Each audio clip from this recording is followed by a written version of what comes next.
Welcome back. In the previous step, we saw that the index.js is trying to render the app component into the root element. Now, what does this app component contain? What is a component? Why do you create components in React? Let's look at that in this specific step. Typically, web applications are complex, right? This web application has a header, a footer, a page. Here it is to do. It might be welcome page, login page, logout page, or you might even have a menu and other stuff which are present inside the web application. And when we want to develop web applications, we would want to develop them in a modularized way. And that's where components come in. Components help us to design and develop each of these individual elements as an independent, reusable piece. What we can do is we can create a menu component, we can create a header component, we can create a footer component, and we can create a to-do component as well. Component basically allows us to split the UI into independent, reusable pieces of code. When it comes to React, the root component is typically called the app component, and that's what we were looking at in here earlier.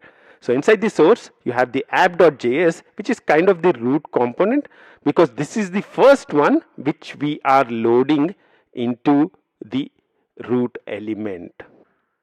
Whenever we talk about a component, there are a number of things that are part of it. The first thing is the view.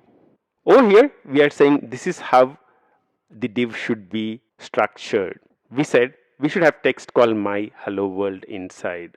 So this is basically the view information which we are specifying inside the component, and here we are using something called JSX.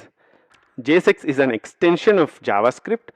So what we are doing is in a JavaScript file, we are including something which looks like a HTML, and this is what is called JSX.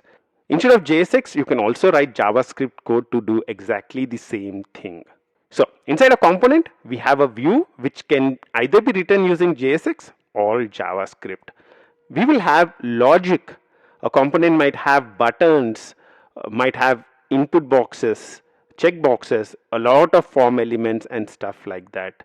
So what should happen when you change something, when you click a button, all that stuff forms part of the logic of the component, which is typically written using JavaScript. Along with any component, you will also have the styling for the component. All that goes into the component.css file. Which color should something be shown? What size? Should it be center aligned? And all that fun stuff.